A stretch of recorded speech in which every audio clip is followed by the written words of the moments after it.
Tiniyak ng DOH o ng Department of Health na walang nasalina ng dugong kontaminado ng HIV. Kasunod yan ang nadiskubring mahigit 500 blood bags na positibo sa HIV. Kaugnay niyan, gusto na raw ipagbawal ng DOH ang mga paid blood donor at replacement donor kung saan pinapalitan ng dugo ng mga kaanak o kakilala ng pasyente ang nagamit na blood units ng isang pasyente. Live mula sa Quezon City, may report si Marisol Abduraman. Marisol? Jessica, yan nga ang target ng DOH na ngayong taon, dapat lahat ng blood donations ay voluntary na. Samantala, gaano man daw kahigpit ng kanilang procedure sa blood donations, Ma'am Jess, kahit doon pa lamang daw sa initial screening, meron pa rin daw nakakalusot. Ibig sabihin, meron talagang nakakapag-donate ng dugo yan ay kahit pa infected na sila ng HIV. It's either in denial daw talaga ang donor or simpleng hindi niya alam na meron na pala siyang HIV. Matyagang naghihintay sa Philippine Blood Center si Karen Perdiguron upang makakuha ng dugo para sa tiyahin niyang may sakit. Pero sa gitna ng pagsabi ng DOH na may 550 blood bags ang nagpositibo sa HIV nitong Disyembre, di niyan maiwasang mangamba.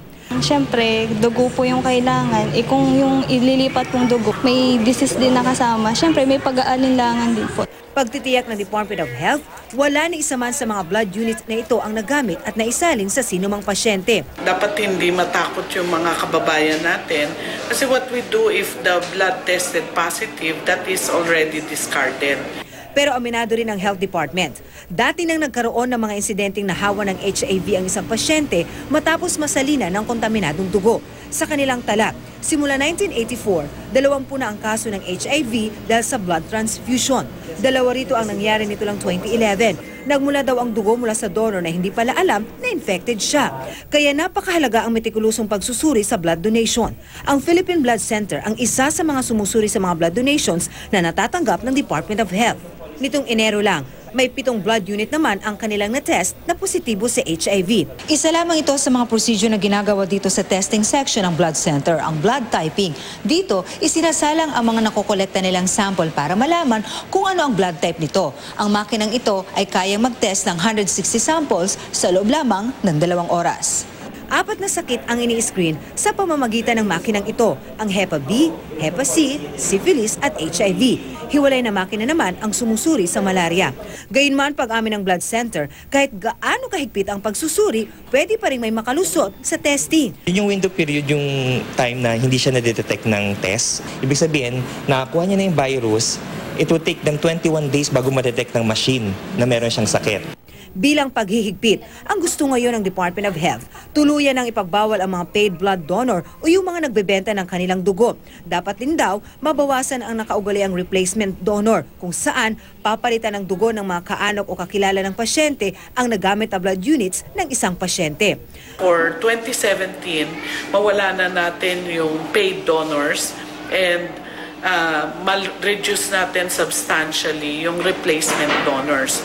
Ang isang HIV awareness group na babahala rin sa mga nakakalusot na HIV-positive blood donations. Alarming siya kasi marami yung taong hindi nila alam yung HIV status nila. Kaya nagdo-donate pa rin sila ng blood. Hindi ka nagtitreatment, mas higher yung risk of transmission. Jessica, alam mo ang problema ayon din mismo sa DOH, marami talaga ngayon ang hindi mismo nila alam ang kanilang status. Kaya napakahalaga na doon pa lamang daw sa questionnaire, sa mga initial screening pa lang na ginagawa, should you have intention na mag-donate ng blood, ay maging honest ka na para sagutin at magsabi ng totoo kung ikaw ay halimbawa nag-engage sa mga sexual risky behavior, dapat sabihin mo na yun dahil kahit pa paano, meron ng ganun nga, na duda na baka nga naman meron ka ng HIV. Kaya nagkakaroon ng mga ganitong kaso daw dahil yun nga, hindi dinideclare ng tama ng mga donor ang kanilang totoong estado. Jessica. Marisol, on paid blood donors, no, bago pa lang diskubre itong HIV, pinag-uusapan na yan na dapat ipasara, screen ng mabuti, yung mga nagbebenta ng dugo sa Maynila, no, sa Oroquieta specifically. Ngayon ba, minomonitor ba ng gobyerno itong mga blood banks na ito at meron na bang naipasara dahil may mga kontaminado silang nakukuha? Kasi ang mga nagbebenta ng dugo usually mga walang-wala, pero sila rin yung mga hindi responsable, no? May mga diferensya sila sa katawan pero nagbebenta ng dugo. That's right, Ma'am Jess. with due respect naman doon sa ating mga kababayan, tama, yung mga nagbebenta kadalasan yung walang-wala at walang sapat na kaalaman, kahit alam nilang hindi sila ganun. Actually, ka-healthy, nagtitake risk sila, hindi nila alam na posibleng carrier nga sila ng mga ganung klaseng disease. Sa ngayon, Ma'am Jess, talagang binaybay natin yung Oroqueta kasi alam natin na yun yung lugar talaga na maraming ganun. 2 days ago, nandun tayo, actually yesterday lang, wala na tayo ng isang nakitang mga commercial blood bank. Tapos nakumpirma natin yan from DOH na 2 years ago na ipasara na pala ito. At kanina lang, muling kinumpirma sa atin ng DOH na wala nang ganun mga blood bank, kaya wala na raw masyadong tinatawag na paid donor. However, sa ngayon, meron pa rin daw nangyayari na bagamat hindi naman daw talaga ito inimpose ng government, may mga nagpapabayad pa rin. Pero halimbawa ako, nangangailangan ako ng dugo, ang kamag-anak ko maghahanap. Ngayon, effort na niya yon na maghanap din ng parang replacement donor. Siya na ngayon ang parang magbibigay pangkain, pamasahe, pero not necessarily daw na ang ating gobyerno ay nagbabayad doon sa mga nagdodonate ng dugo. Jessica. May sistema pa ngayon, ito yung replacement system, no? Although sabi ni Secretary Ubial, babawal na rin. Pag ikaw nangangailangan ng dugo, ang gagawin mo, kukuha ka ng makakilala, kamag-anak, pag pipilitin mo silang mag-donate, delikado rin pala yung sistemang ito, Marisol. That's right, Jessica. Ako aware din talaga tayo dito sa mga ospital na ginagawa nila ito. Minsan kasi may mga ospital talagang nag-aalaw nito, lalo na kung emergency case, at sasabihin na wala kasi kaming pambili, walang pambayad. Kaya ito, anyway, may kamag-anak naman akong available. Bawal ho ito kasi isa nga po ito na nagkakaroon ng risk doon kasi dapat talaga sana dadaan lahat sa blood center kasi dito talaga mitikuloso ang kanilang procedure na ginagawa para matiyak talaga na yun nga, dadaan lahat yun sa screening kasi 5 ang disease na tineteste. Pag nakuha na ng sample, dadaan pa yun sa Hep C testing, Hep B, syphilis, HIV at pati nga yung malaria. Kaya dapat sana lahat ng mga blood donations nag-undergo na ganitong procedure, Jessica. Kaya lang, mukhang ang sistema pala, Marisol, kinukuha muna lahat ng blood donations and then saka palang ini-screen. Hindi pwedeng i-reverse yung process, no? Hindi ba pwedeng i-screen muna yung mga nagbibigay ng blood donations bago sila kuhanan ng dugo?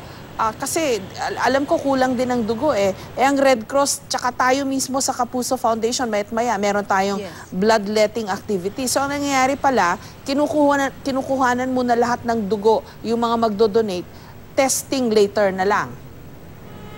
At doon lang natin na-find out, Ma'am Jess, na kung may diferensya or contaminated ang dugo kapag kuhanan na ng sample yun at na-test. Unang-una, Ma'am Jess, kailangan malaman ng lahat na voluntary ho ang pagtitest ng HIV. Hindi ito pwedeng gawin na pag halimbawa magdodonate ka, sasabihin ng halimbawa ng Kapuso Foundation, itest muna namin kayo, sir ha, baka lang ho meron ka. Hindi ho pwedeng gawin yan. The only basic thing that they do is to check na healthy ba, okay ba ang BP to donate. Pag na-collect na, yun ho, talagang yun ang procedure na ginagawa natin. That's the only time iti-test po at hindi po yung other way around na binabanggit natin, Jessica. Sa ngayon, yun talaga ang procedure na ating sinusunod at hindi pa ito napag-uusapan nga kung pwede maging reverse ang procedure kasi base sa ating AIDS law, yung RA 8504 ay voluntary ho ang pag-test ng HIV lalong-lalo at hindi ho yung pwedeng gawing compulsory sa mga, kahit sa mga magdo-donate po ng dugo, Jessica. Likewise, gayon pa man, Marisol, no, kailangan banggitin din natin na mukhang the system works kasi nahuli yung 500 contaminated na mga dugo, no, units of blood.